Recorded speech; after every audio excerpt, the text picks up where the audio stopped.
Dudley Haley, familiar with that name? He started the Order of the Silver Shirts, or called the Silver Legion, back in the 30s, which was a pro-Nazi organization. They wore the swastikas and everything, and had branches throughout the United States. Paley was also wrote really what people consider the first book of ET channeling, called Starguest. This was in the 1930s, where he claimed he received messages from the planet Sirius and that they aided our development here.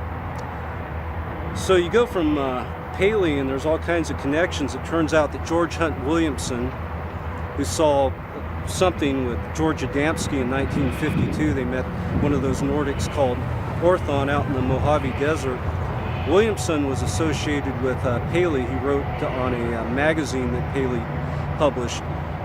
Williamson as well claimed that he received channeled messages from Sirius. So Sirius comes up time and time again in a lot of these early contactee stories, and kind of evolved into the 1970s, where Robert Anton Wilson, Philip K. Dick, and all these other folks were claiming contact with the Sirius star system. Paley organization was called the Silver Shirts, which could be equated to Sirius, the Silver Star, which comes up in the writings of Aleister Crowley. Then we can move on to Jack Parsons. You must get down and look. You must get into the nooks and crannies of existence. You have to rub elbows with all kinds and types of men before you can finally establish what he is. I had a golden ring, and I kept it with golden things in a bank of a million dreams that was bursting at all the seams. I had a golden ring, it was such an important thing that I kept it beneath my bed, and I carried it in my hand.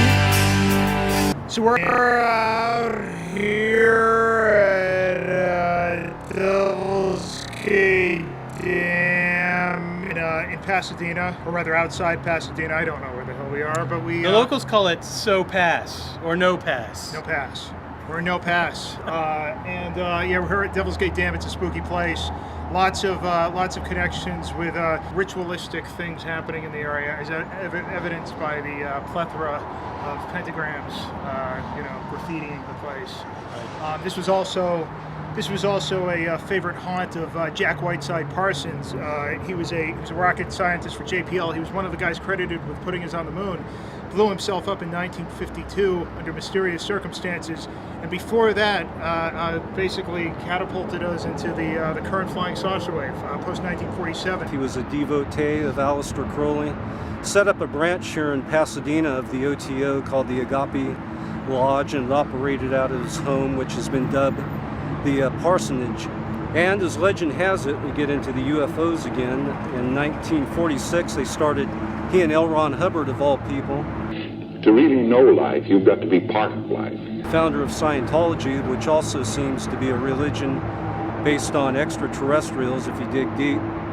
Out in the Mojave Desert, at one part in this Babylon working, the design of which was to call down a magical child and impregnate the woman who would take part in the ceremony. They originally, at the beginning, they didn't have somebody to do that. They were hoping she would come along. One of their rituals, once again, supposedly happened in the Mojave Desert, where they called down some type of entities, and people have suggested they opened a door or portal that they weren't able to close. Once again, this was 1946. That's where we get into legend and myth. I've heard some stories where the entities they called down or made contact with were Venusians. It's unclear, but a lot of people have identified ETs. So that was 1946. The following year started the modern era of UFOs with Kenneth Arnold sightings, the Roswell crash. All that happened, so some people suggest that, Parsons and Hubbard opened a door and something flew in. Insert the creepy organ music there. And speaking of doors, we're right outside, as you can see, the Devil's Gate, which is just an open portal into some sort of works associated with the dam, obviously. But the story is that it's also an opening to another area, another dimensions, another what have you. And it you can see from all the graffiti, as Bill said, and all the activities around it, people come down here to kind of experience it and see what's happening. Perhaps they're doing other things. There might be some people doing some kind of mystical workings. But right now, I can tell you, it's a lot cooler than it is over there. So I'm enjoying this space. Maybe it's full of all sorts of negative feelings, but right now it's a lot cooler. So that brings us to Marjorie Cameron. At one point during the Babylon working, according to Parsons' account, he had been in contact with Aleister Crowley. Crowley gave Parsons some direction on how to find the Scarlet Woman to do the Babylon working with. Shortly afterwards, according to Parsons, there was a crack of a bolt of lightning. Marjorie Cameron showed up on his doorstep, disheveled and confused, and he invited her in, and they ended up spending the next couple weeks in bed and started a love affair and eventually got married. There's different accounts. Marjorie Cameron didn't remember it exactly like that, but she did note in later writings that the night she met Parsons at the parsonage, she witnessed a silver cigar-shaped UFO. And to Parsons, this was a sign that she was the chosen one. She also said, flaming red hair,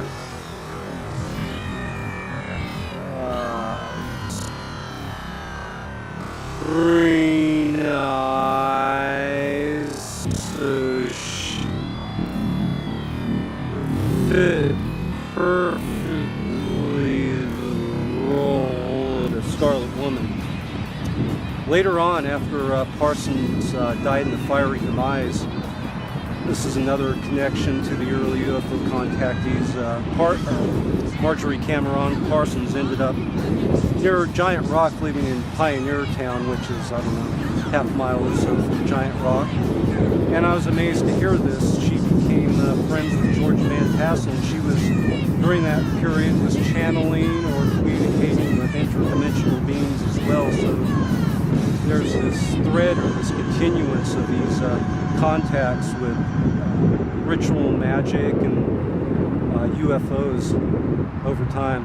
While Jack Parsons worked and actually did his science over at the JPL, he came over to the Devil's Gate Dam to do some of the Babylon working, or at least investigate some of that the mystical side of things in the occult. You think about science and alchemy. Sir Isaac Newton, who created calculus and created all of these things that scientists go on to use, was an alchemist. And I think back then it was really hard to separate what we would call hard science from squishy science. It's been separated now there's been a separation made between hard science and squishy science now in modern day that didn't exist previously with Sir Isaac Newton. So it began.